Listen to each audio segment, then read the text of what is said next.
Jai Jagannath, we are reading Bhagavad Gita, chapter 13, from verse 28 onwards. Are there any questions about the previous verses? No. No. You just need to digest them. Okay. Yes. Okay, so 28 says, the Supreme Lord, which means Parama Ishwaram, Parameshwaram, okay, is a Supreme Lord, equally resides in all beings, in those that will be destroyed and in those that will not be destroyed. One who sees this is actually seeing. Okay, what does that mean? Here, in the commentary I've written, Krishna is leading us to the conclusion of this very important chapter, discussing the simultaneous difference and non-difference of the Purusha and the Prakriti. We have seen in 2:16-17 that matter and spirit are characterized respectively by destruction and non-destruction. Nasato vidyam bhavo, na bhavo vidyate sata. And that spirit can never be destroyed. Avinashi tu tad vidhi. This spirit is the consciousness that pervades all things. The individual spiritual fragments are the Atman, and the sum total of all consciousness is the Brahman. There is no difference in quality between the Atman and the Brahman. In fact, they are one and the same, but there is a difference in quantity or vastity of such consciousness. Now, Krishna is saying that in fact, God is present both in spirit and in matter.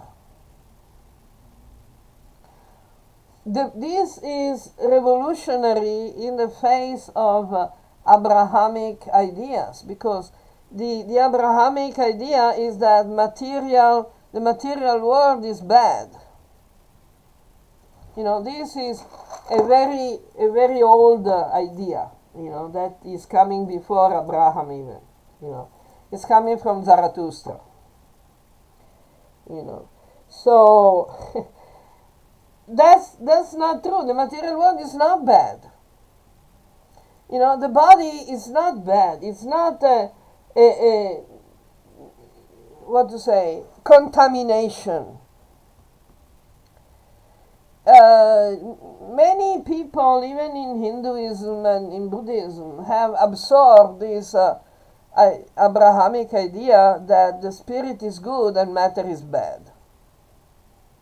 So we need to be completely spiritual. We need to reject material sense gratification. We need to reject the body. We need to cover up the body. For example, especially in North India, Northwest India, people are obsessed by covering up.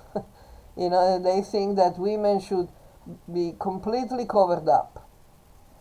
This is a typical Abrahamic idea, because if we go and see in places where Islamists have not been very powerful, in many areas of South India, we see that the female deities in the temples are, not very much covered up. They're not very dressed. They have lots of ornaments, but they don't have much in the way of clothing. This means that the original Vedic system, the original Hinduism, is celebrating nature. So God is both spirit and matter, is both transcendental and immanent. Okay. So this is the big difference. This is a big difference. So this means that only the Vedic knowledge, the Vedic culture, can help us save mankind today from the disaster, of the war against nature that the Abrahamics have carried on. You understand? So Yes. the idea is that we need, okay, switching off the phone. So so the idea is that if we learn from the Vedic knowledge, is including the Bhagavad Gita, how to respect and worship God in nature as God, because nature is the divine energy. So that is spiritual nature and material nature are the two sides of the same coin. You see the reasoning. You see the point here. Why it's Yes. so important to understand Vedic culture today. Why it is the global dharma for the third millennium. Because if we don't learn this, we are cooked. As mankind is going to self-destruct. Not completely, because it's never a complete destruction, but a big mess. Lots of suffering, unnecessary suffering, because it's not that it happens by some other reason. It happens mostly because human beings make stupid choices. So yeah, so this is the situation. Any elaboration here? Yeah, one thing here, in contrast to this, what we discuss now, there is this Charvak theory also, which is condemned that, all about materialism and that's the last truth. So, how to, differentiate between, Charva's okay, we don't go to that. materialism is just a perspective. You know, it's the perspective of reality that doesn't give any importance to the spirit, to transcendence. But it is not exactly condemned, but it is not a complete perspective. It's just like Buddhism. Now, I am not an expert on Charvaka Muni. I have not been reading his books, because seriously, until now, I didn't think I needed to. Okay, so I'm not pontificating from a position of authority on the subject, but I have been looking at Buddhism, which is very similar to the Charvaka darshan. In fact, they are called Naistika darshanas. Naistika means that they don't include the Vedic theology, which is a big part of Vedic tradition. So Buddha, for example, Siddhartha Gautama, the historical Buddha, if we want to call it like that, didn't condemn the Vedas and the Devas and the whatever rituals or Varnashrama system. He didn't condemn them. He just told his followers not to bother about them. Because when we forget the basics of Dharma, whatever form of religion we can build is going to be defective. You understand? So, at the times of Siddhartha Gautama, the Indian society had started already, come to a point of neglecting a loss of basics, in regard to Dharma. So, for example, truthfulness was going down the toilet because, there were unqualified people who were posing as Brahmins, who were greedy, who had no compassion, and they wanted to control others. And this is totally against Dharma, against the Swadharma and the Varnashrama Dharma as well, not just the basics of Dharma. So the story, the tradition, the Hindu tradition says, for example, in Jayadeva Goswami's famous Dasavatara Stotra, Jayadeva said that Vishnu manifested as avatar, as Buddha, to stop the slaughter of innocent animals and the degradation of society. So, in the same way, materialism in itself is not bad, or atheism. Okay, even atheism, materialism, and all sorts of, philosophies like that. They're not bad if they just don't talk about the spirit. They don't talk about the soul, God, the reason for the reason for the material manifestation, the existence of the spiritual world. If they don't talk about these things, it's okay. They're not asuras. We are going to see in chapter 16 what are the ideologies of the asuras. They're not just atheists. They're more than that. They don't respect any form of dharma. Now, Charvaka fundamentally is not against dharma.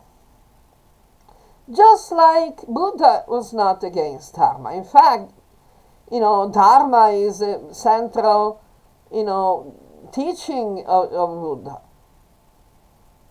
You see. So, someone who is just a good materialist, who has the feeling, a conscience, and the conscience is basically the understanding, the natural understanding of the basic principles of Dharma. Then one can be as materialist as they come. No problem. Because he's not going to create problems to others. Even a materialist can cooperate with all the other beings. Lots of people who are vegan today, they fight for animal rights and everything. They're not doing that because of religious reasons. They just feel that the animal is suffering. Why should the innocent animal suffer? Stop that. Stop, torturing and killing the innocent animals. You don't need to be, spiritually realized, or having the deep knowledge of the Vedas and theology to understand that. So I believe that, the same with the Charvaka Darshana. He's just telling people to take it easy, to enjoy life. Because when you enjoy life properly in Sattva Guna, then you are becoming more prepared for moksha. Does that make sense? Does it answer your question? Yes, yes, yes. Yeah. Good, good. So, it's much, a honest, naturally ethical materialist is way better than a religious person who doesn't respect the fundamental principles of Dharma. Like truthfulness, compassion, like that. Because a person who's, presenting himself as religious, but has problems with truthfulness, with satyam and daya, he's going to create more problems than solutions. While a materialistic person who has a solid, healthy feeling of what is good and what is bad, naturally based on conscience, will not create any problem. In fact, he will contribute to solve the problems. So I hope it's clear enough. Yes, yes. It could be considered a little revolutionary, but in a good way, because we need to shake, as they say, there was, I don't remember who said that, we need to comfort the disturbed and disturb the comfortable. Because sometimes people are too comfortable in their own beliefs and way of life,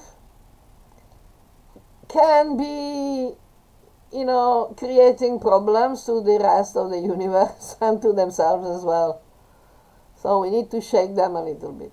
Anyway, so if this is clear, we can continue with the next verse. Yeah, we can move on. Yeah, move on. 29. But the discussion is pretty much the same. Okay, one who sees the Lord as equally situated everywhere never becomes degraded by being controlled by his mind. So, by engaging the self in the self, he ultimately attains the supreme destination. So, here it's very clear. We need to control the mind, and not the mind, let the mind control us, first of all, which is, the message all through the Bhagavad Gita. And the fact that we don't become degraded because we see, like Gita is explaining also in other places, that the senses are engaged in the senses, the gunas are engaged in the gunas. It's not us. We are not the karta. Ahankara vimudhatma kartaham iti manyate. It means that, we need to eat. Okay, we eat. It's not a degradation. If we cannot find perfect food, we find whatever is available. Of course, everything is built on the platform of satyam, honesty. Because if we are not honest, of course, everything will become distorted. Everything will become degraded. But if we stay solid in satyam, and we remain detached from the action itself, we never become degraded. We are not controlled by our mind, because we see the mind is a material object, just like the body. The mind is a subtle body, but it's still a body. It's not us. We can control the mind. we can ignore the mind. We can just, tell the mind, okay, shut up now because I need to, meditate. I need to focus on something. That we do naturally whenever we want to focus on something specific. Like if we are, I don't know, studying for exams, and we need to focus on what we are studying because tomorrow we have the exam. Whatever the mind is bringing up, like, okay, let's go to the movies, let's go to see friends, let's just go to sleep, let's get some music, some entertainment, let's go and eat something, If it's not really necessary, we just tell the mind, okay, shut up, we'll do it later. Now I have 1 hour for studying. This is not the time to do anything else. You understand? But the point is that if we see God everywhere, sama pasyan hisarvata sama vastitam Ishwaram. The Ishwaram is it is the Purusha. It is both the Atman and the Brahman. Both the Atman and the Brahman is everywhere because it's existence itself. So, in this perspective, we are able to take it much more easily. We can live life much more easily and in a relaxed manner, and, ironically, we'll make less mistakes. We'll become less attached, and it will be easier to attain liberation. If we become too attached to the rules, to the rituals, oh my God, this is a very bad situation, this is a very bad thing that I'm going through, that's not going to help. That is a typical guilt complex created by the Abrahamic ideologies. The real, original Vedic knowledge, Vedic ideology, is actually embracing life. We don't have to do austerities. We don't have to do a lot of penance and make the body suffer. In fact, when we go on, I think it's chapter 17, the verses, I think, 5 to 6, you say that the austerities that are not prescribed in the Shastra, are asuric in nature because they make the body suffer. They make the mind suffer. And when we try to make even our own body and mind suffer, we are actually being aggressive, against God. Because God is in everything, is the existence. So why you want to make your body suffer? By abstaining, artificially from sattvic pleasures. The body and the mind need some gratification. If we do through sattva, sattvic type of gratification, we become purified.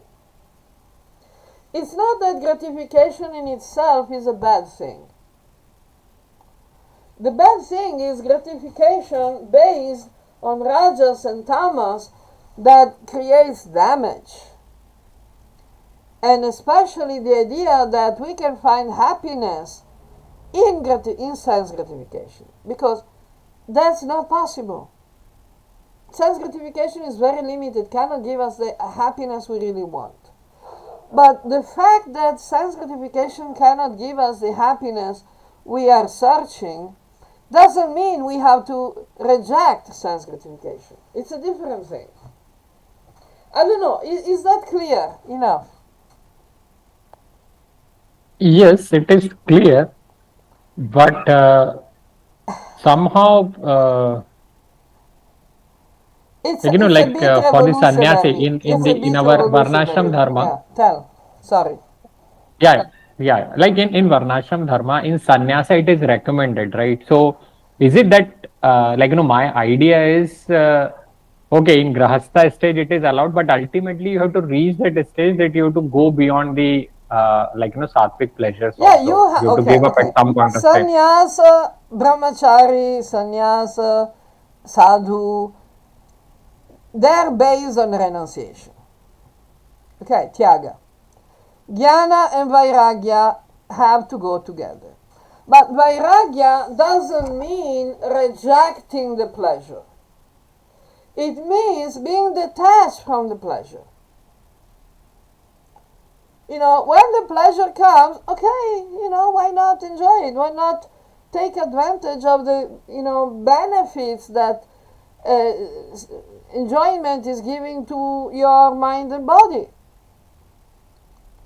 We have to tolerate pleasure in the sense that we need to be sober. We should not be distracted from our duty. But a sannyasi, for example, the original idea of sannyas is that you just prepare for death. So you don't want to keep your mind and especially your body in perfect shape. You want to neglect the body so you can live it more easily. Now, of course, the rules of sannyasa are not suitable for Kali Yuga. And in fact, there are lots of, quotes that taking sannyas is one of the 5 things that are forbidden in Kali Yuga. Because people cannot take that kind of renunciation and neglect of their own body, and keep a good spiritual consciousness. Now, I don't subscribe to the idea that you need to have a healthy body in order to have a healthy spiritual consciousness or a healthy mind. I don't believe that. Because there are so many examples of great saints and acharyas and yogis and gurus who didn't have a very good, physical health. In fact, many of them have died of cancer or, lots of other, problems, serious physical problems. But we need to be realistic on how much our mind and body can take, how much neglect they can take. So we shouldn't neglect the mind and body on purpose. We should just take whatever the universe is giving us. Sometimes you get, day-old rotis, stale rotis. Sometimes you get, gulab jamuns and rasgullas. Why not? It's not that you just go to, look for stale rotis. And when someone wants to give you, gulab jamun, you say, no, I'm not taking it. Of course, a sannyasi should not, brahmacharis and sannyasis should not indulge in sweets. Because too much sugar is making a mess of our mind and our body. That's the point. But if someone, in the universe is sending you rasgullas, hey, once in a while, okay, why not? That's not, it's not like the Abrahamic breaking of the rules. If you, in the Abrahamic ideologies, if you break a commandment, you go to hell. That's stupid. That's stupid. If people have to function on commandments on the basis of fear of going to hell, how are they ever going to learn anything from this life? Of course, we don't need to jump from the roof to find out that we don't have the ability to fly. Okay? But if if some sadhu is, doing something that you find funny, not really serious, that's okay. That's okay. I mean, it's funny. God has a sense of humor. Abrahamics don't. They have any sense of humor. So that's not that bad. So, especially if the sadhu and sannyasi are, relaxed because they know that God is everywhere. So they never become degraded because they're not attached. They're not attached to the, transgression. So they don't degrade themselves. The problem is that when you repress yourself too much, then the problem is that the repression makes the desire stronger. Whatever you try to repress will become stronger. And if it cannot manifest in healthy manners, it will become twisted and manifest in worse manners. Like, for example, the hunger for power, the obsession for wealth and followers and property, money, power of all types. That's not healthy. It's better you drink some bang and just relax. That's the idea. It's not that now we should all drink bang every day and so that we are relaxed. No, but if it is something that helps you stay detached and focused on the real, the reason why you are doing a sadhana. It's a classic saying, that you cannot see the forest because there are too many trees. You understand the point? When we become overly attached to the rules, we forget the purpose. So going to the Rupanugas, Rupa Goswami, I think it was, that he wrote that there are two ways of falling from the spiritual sadhana. One is not following any rules. And the other one is to follow the rules for the sake of the rules. To be too attached to the rules. Atyahara prayasascha.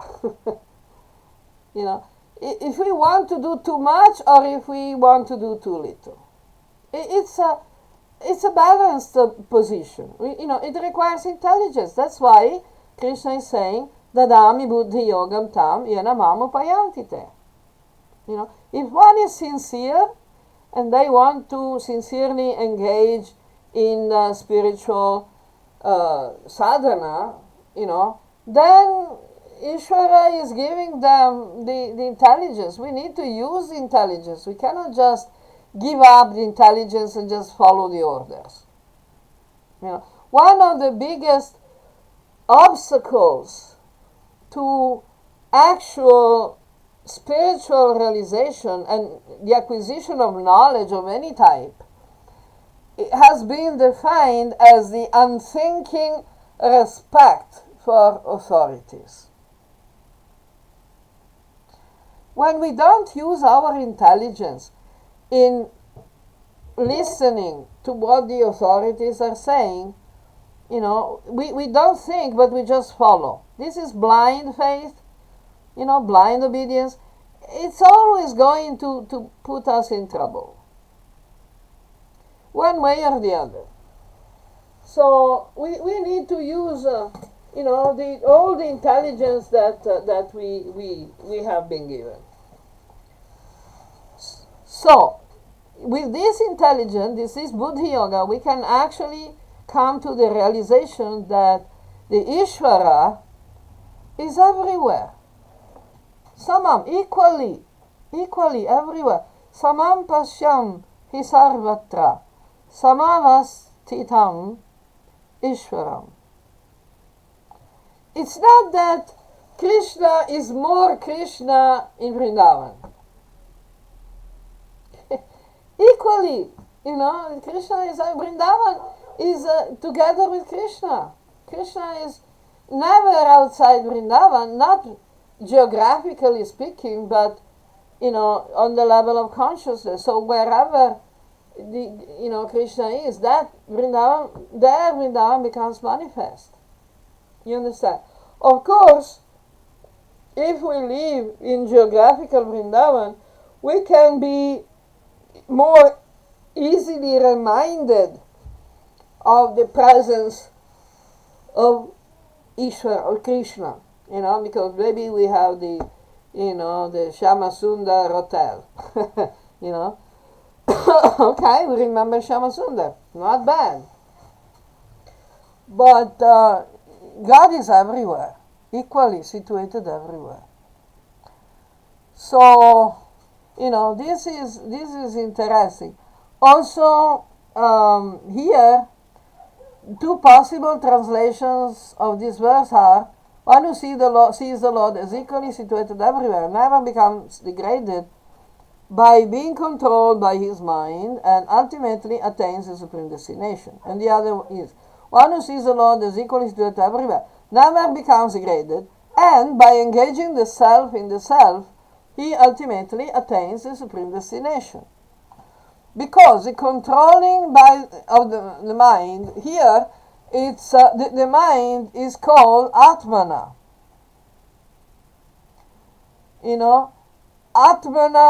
Atmanam nahi nasti atmanatmanam. The self by the self, controlled by the self. What is the self?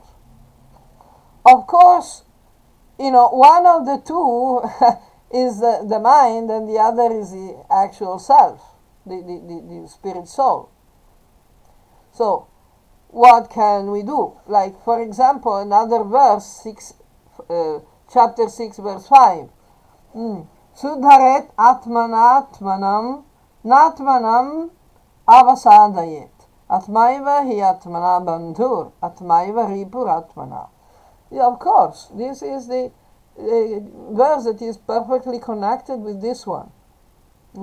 So, what is the self? It depends on how we identify. Is this clear? Yes. Good. Because it's not easy for everyone, So, okay. Then we have the... are you, by any chance, reading the commentary when you have time? No. Not really. Like not in recent time, but yeah, earlier I've read through. Sometimes, yeah. Okay, anyway, that's, if you have some extra time, you can have a look at the commentaries as well. Now, the important thing is to read the verse so that we know what Bhagavad Gita is saying and what it's not saying. Because I've seen so many stupid fake quotes of Bhagavad Gita that, every time I get really annoyed, that why people are so, I don't know if they're doing it on purpose or not. They're just misquoting. They're copying and pasting, the misquotes. And they think that's in the Bhagavad Gita, but it's not a fact.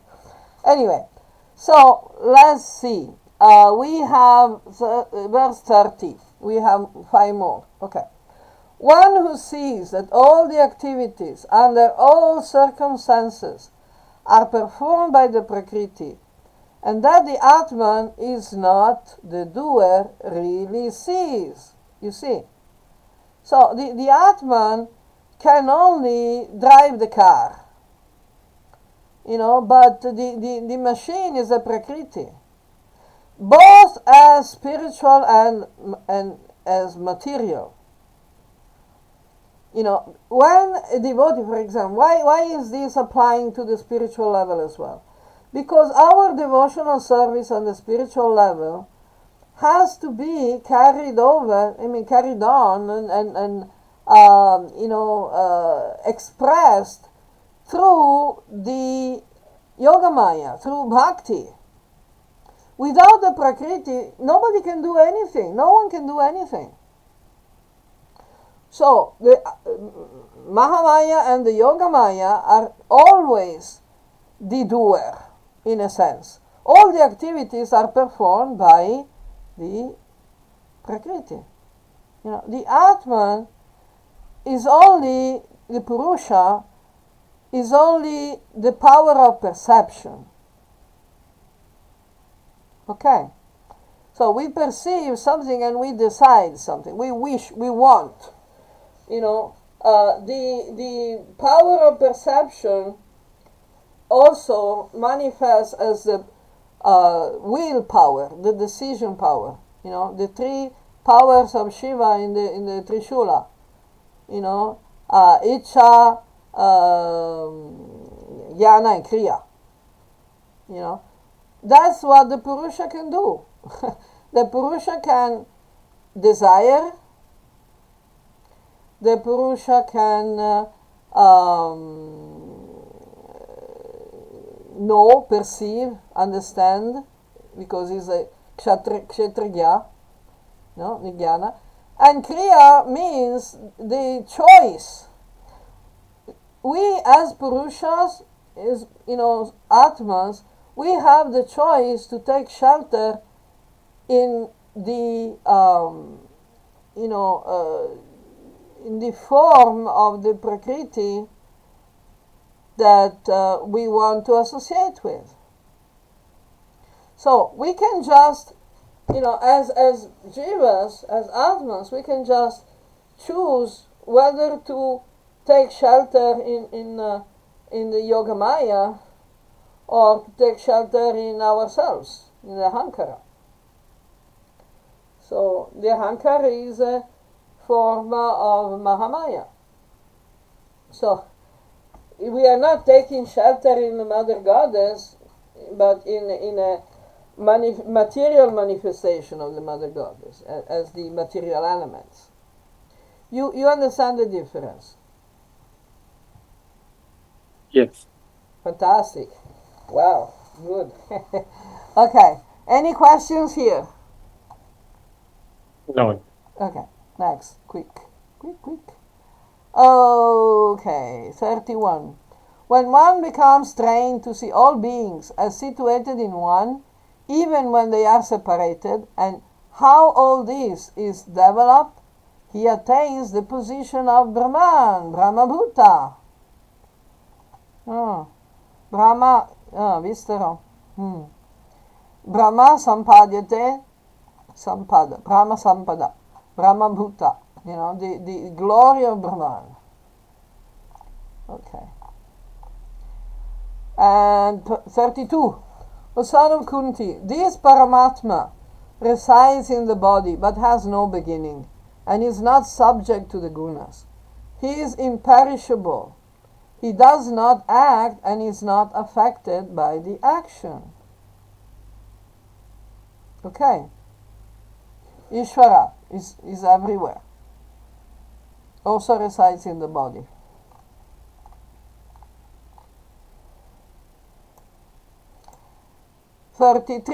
Just like space is present everywhere, but is not affected by anything because of its subtlety, similarly the Atman is not affected even while residing in the body. So here Krishna, you see, he's talking about the Paramatman and the Atman as the same, same species of bird. sitting on the tree. They're the same type of birds. So, just like the Paramatman, if the Atman becomes detached from the action, not by abstaining from performing the action, but becoming detached from the sense of doership, the ahankara.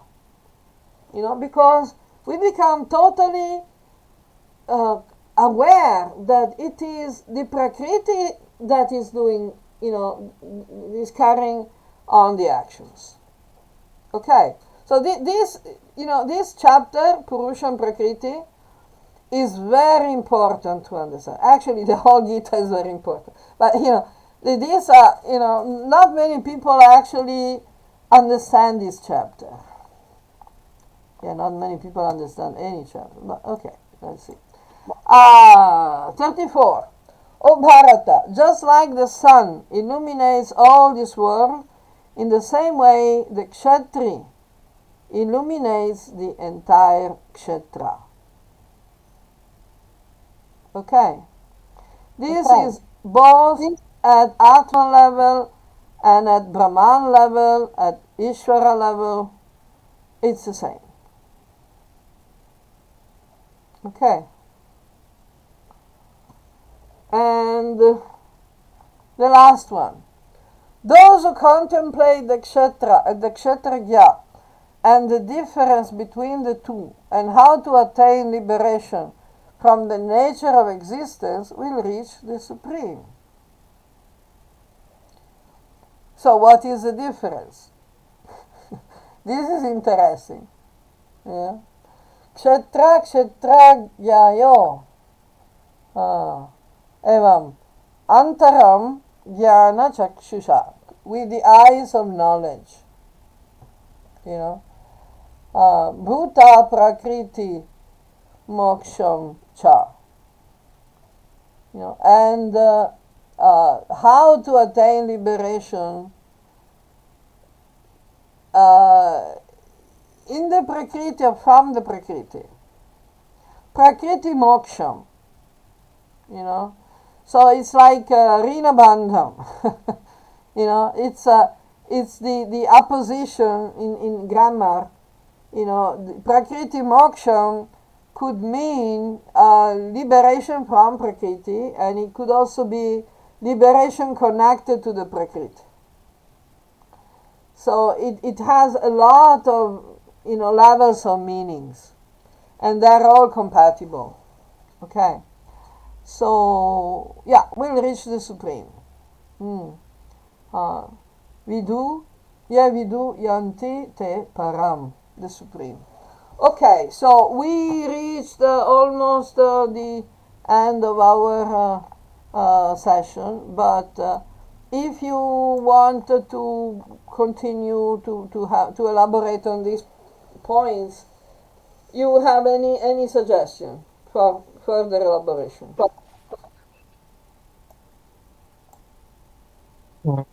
I think whatever we discussed is clear, but yeah, it's all theoretical only. So Yeah, well, for me, theory, is important, because without theory, how can we put the theory in practice?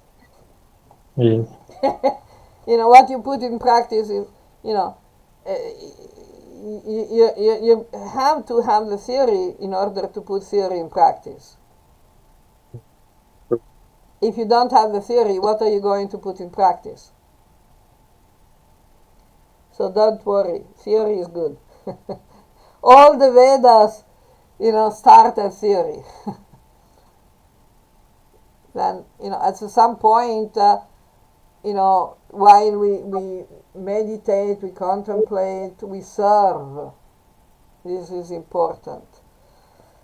We serve the mission. We serve God. We serve the consciousness. We do some karma yoga. Then it becomes easier to realize it. You remember that verse in chapter 4, Tadvidi pranipatena pariprashnena sevaya. Means pariprashnena refers to theory, mostly. and also how to apply the theory, but still about theory. But sevaya means having the proper attitude of service, you know, not service to the person, the individual, you know, not service particularly to the teacher, but to the knowledge, service to the knowledge, you know, meaning you sacrifice something for the knowledge. You sacrifice your time, your attention, you sacrifice your energy, you sacrifice your desire, you know. So that's theory is okay.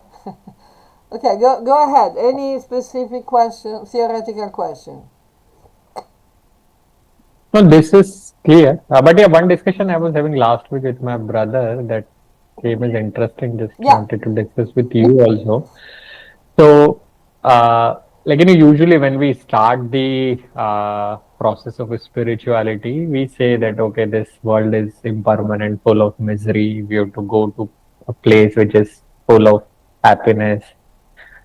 So that is where we start. And when, if we talk about the bhakti stages, stages of Mahabhav and all, there Okay. also the Okay. gopis separation, crying in Can you separation. They are repeat? also crying. Yeah, can you repeat it because I'm not sure I got the point. Okay, okay, yeah. So when we start the path of spirituality, in the Okay. beginning we are told that this world is full of misery. We have to go to a place of eternal happiness. That is where we start. Yeah, But when yeah. we talk Okay. This about is bhakti also and the last confirmed by stages Bhagavad of bhakti Gita. of Yeah. bhav and mahabhav, there we see okay gopis crying in separation. So there also it's crying only. And here we thought, okay, we'll go to the eternal happiness, but there again we have to cry. So that's one thing. And okay, first let's discuss this, then we'll go to the Okay, next okay, question. okay. So, This thing of the happiness is in respect to separation. You know, material happiness and spiritual happiness are not exactly the same. Of course, because ordinary people who don't have a spiritual experience need to be attracted. The Shastra, the preachers talk about a wonderful place like paradise, like like the Brahma Samhita. Every house is made of jewels, and all the trees are giving all kinds of fruits, and everybody is happy and dancing and singing, and they have wonderful food, and they have wonderful houses, beautiful people. Of course, because that's not limited by material, defects. This is on the spiritual level. You can be whatever you want, and the Atman, the Siddhadeha is beautiful, because it's perfect. It's like, it's like Bhagavan, the same qualities, the same nature. So in a sense, it's true that it's a very happy place, because there is no effect of the gunas, material gunas, and no effect of the material limitations such as birth, death, old age, and disease. There are no adhyatmika kleshas, no adibhautika kleshas, no adidayika kleshas. So, of course, you don't have lots of suffering. But the point is that we still want to have relationships. We still want to have emotions. The love is made by emotions, and based on relationships. So that to really appreciate the presence of someone that you love, you need to feel their absence a little bit. So when Radha and the gopis are meditating on Krishna as not being present, this feeling of separation, this vipralamba feeling, is actually a happy feeling, because in meditating on Krishna's absence, they actually connect even more intimately with Krishna. So Krishna is even more present in his absence. And just remember that in the spiritual world there is no limitation of time and space. So Krishna is always with the gopis and always, searched for by the gopis at the same time. It's not two different points in time. When Krishna is with the gopi and when Krishna is not with the gopi. When the gopi is feeling separation and when, the gopi is feeling the pleasure of the meeting, the union. Vipralamba and Sambhoga. There is no difference because the two are the same. We can have this experience a little bit, for example, in dreams. Okay? Dreaming is a subtle level. It's not yet the spiritual level. But it's already, interesting, because when you, in the physical level, you miss someone you love. Let's say your wife, your lover, your mother, or your child, or whatever. Okay? The person is not there physically present with you, but when you dream about meeting this person and enjoying the company of this person, and it's even more intense than when you are actually, with that person in physical life. Have you had this experience? No. Oops. I usually don't get much dreams, so very rarely I see Okay. dreams. Yeah, okay. You don't travel much and you don't have much many dreams. Okay, but I can tell you that is happening with normally, generally with anyone. That's what happens. Now I don't know. We can. Yeah, well, the dreaming thing is another point that we can elaborate some other time. Uh, it's not true that we don't dream. We just don't give much importance to dreams, so we forget them. Or we repress them. So our dreams are the communications from our subconscious. Unless you have a completely, I don't know what is your personal relationship with your subconscious, but if you don't dream much, it's probably because you don't have big problems in your subconscious. Your subconscious is just cleaning up the debris from the day's activities and has nothing to show you specifically. There are no issues that you need to address. No? Or your subconscious got the idea that you are not interested, so it's just not showing you the issues. But that is another story. We don't, this is not about the Gita. Okay, so what was the other issue?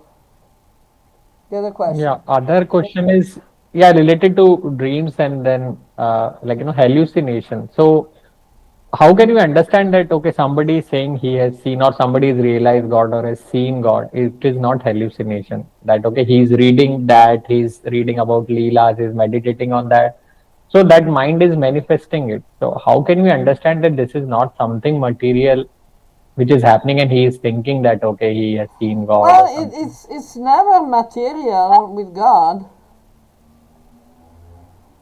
You know, the point But like is, who has no yeah. experience of seeing or Well, like the having difference experience of God? between How can a we believe that construction, somebody when yeah, he is saying that I he understand, I like understand. It's a difference Mhm. between reality and a projection of the mind. Yes, correct. You know, so the point is a projection of the mind is not, you see, it's not compatible with the Shastra, with the knowledge, with the Jnana Chakshus. You know, if you see, No, but if somebody is, let's say, yeah, reading the Shastra, then yeah. his mind also will project in the same way what he has read, right? Yeah, then it's okay. Then it's okay because even if it is a projection of the mind, you know that according to the Shilpa Shastra, the deity can also be made out of mind. Mind is one of the materials in which the deity can manifest.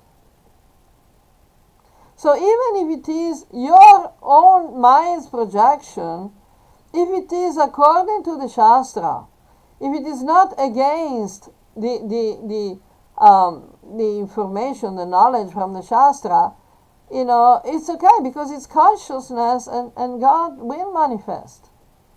Now, the problem is that if the deity becomes mutilated or distorted or damaged, then God is not manifesting directly in that deity. Stops manifesting. You know, the same thing happens with the mind. If you read the Shastra, study the Shastra, and dream about Krishna, okay, that's great. You know, but if this Krishna in your dream is starting to eat, I don't know, you know, chickens, you know, or starting to smoke cigars, or starting to beat innocent animals, or starting to do something that is totally against Dharma and is absolutely contrary to whatever the Shastra is teaching, then it means that our mind has distorted the Vigraha. So we need to step back and say, no, okay, no, not like that. Then you know that the mind projection is covering the actual consciousness. So that doesn't mean that God is not there in your mind. It just means that your perception is distorted by your mind, you know. So we probably need to find out why. You know, what is the purpose, what is the reason why the mind is distorting the image, you know. And that could be interesting. That could be interesting. Because nothing is bad. You know, God, as we said, you know, God has a big sense of humor, you know. But that doesn't mean that everything has the same value, you know. So we can see specifically case by case. We cannot just have a general rule. It's not something we can, you know, accept or reject wholesale, you know, blanket judgment. We cannot do that because sometimes it can be hallucination. You know, sometimes it could be actual perception. Sometimes it's a dream. Sometimes it's a spiritual visitation. It's difficult to tell one by the other. The best measurement, the best parameter is emotion. You know, usually the emotional intelligence is more powerful than intellectual intelligence. That is why bhakti is so important. You know. So when we have a vision of God, if our emotion is very good, very spiritual, very happy, very light, enlightened, we actually feel love and positive emotion, positive energy, then this is a good sign. If we see God, and like the Bible says, if you feel a horror of darkness, that's not likely to be God. Because ghosts can dress up as God as well. Why not? Doesn't need to be your own hallucination from your own mind. It can be any ghost, dressing up as Krishna. It's possible. That's visitation can be from anywhere. So how you can tell? By emotion, by the perception of energy. The God energy is Sat Chit Ananda. If you have a dream and you see God, Ishvara, Krishna, whatever form of God, and you feel Sat Chit Ananda, then it is okay. That's very likely that this is a real experience. Otherwise, if you don't feel at least a bit sattvic, then okay, it's just a dream. Let it go. Okay. Does that help?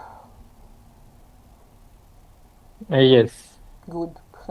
But yeah, I think it would better it would we discuss more on it. Maybe next time we'll start with this discussion Sure. only, and then We can we have can a note it down. specific discussion on any particular topic. It's okay. Mhm. No problem. Yeah, Okay. so my next question on this would be again you answered it partly by relying on our emotional intelligence. That the question was how uh, more intellectual driven person understand that this is actually real, not thinking that okay, this is all mental hallucination and no god exists or something of this sort. So how can we come out of that? Because sometimes your mind thinks in that way also, Yeah. that this again this is all because you are not denying the other personalities also. They might have seen their mental projections and Yeah. they are believing it. Yeah. So you are not denying that, and you are also saying that okay, this is all mental. Yeah. Yeah. It's there is no proof of it and all Yeah, that. but So because let's start it's this. okay, because it's all mental, it doesn't mean that it is not. It cannot have any value. You understand? Okay. If it is Hmm. mental, then it is not Ishvara directly. Okay, but it can still be your mind's effort to meditate on Ishvara. You see the point? Hmm. So it's just like when you are awake. When you meditate on the Shastras describing the Leelas of Krishna, or you meditate on the Vigraha of Krishna, still your mind is projecting. It is a mental level. It's not bad in itself because it's a projection of your mind. It becomes more real with the emotion, with the bhakti. You understand? So when you feel this Satchidananda, you feel this rasa, this bhakti, prema, then it becomes more real. But still, we have to keep checking with the Shastra, with the Paramatma, and if we have a good guru, with a guru. If we don't have a good guru, okay, well, we make do with the Shastra and the Paramatma, and some sadhus that, good people that we may know, we may have access to. You understand? But still, we need, as we said before in the beginning, without theory, what are you going to practice? So first, you need to meditate on God by projecting a mental image of God. Like Krishna has been explaining to Arjuna in the chapters 10 and 11 especially. So Arjuna, think of God as the power, the origin of the power. This is a mental projection, right?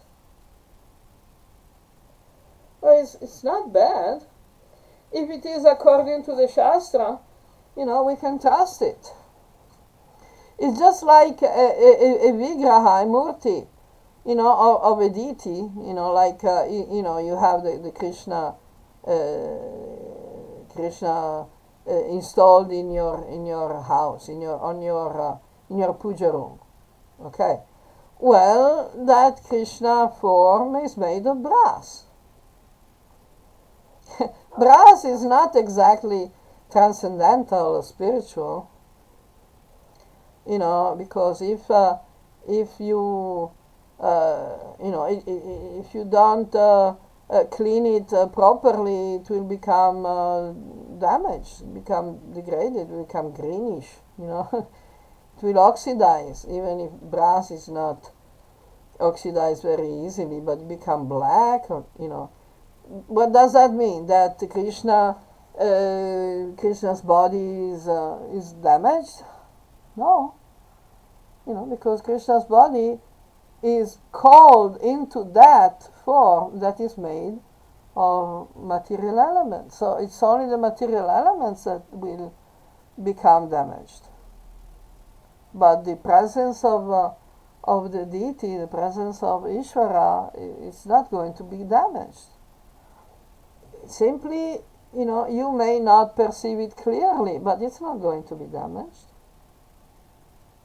So when your mind in your meditation adds, some stupid things that are not, in accordance with the Shastra, it's not that Ishvara is not present anymore in your mind. You cannot see it because the mind has covered it with some garbage. I don't know. Is that clear? Does it help? Yes. Yes. Yes. Excellent. Okay, listen. We stop here for today. Okay. Huh? Yes. Thank you so much, and we'll Thank go you. back. We continue chapter 14 next time. Gunatraya Vibhaga Yoga. This is a very interesting chapter. Thank you so much. Jai Jagannath.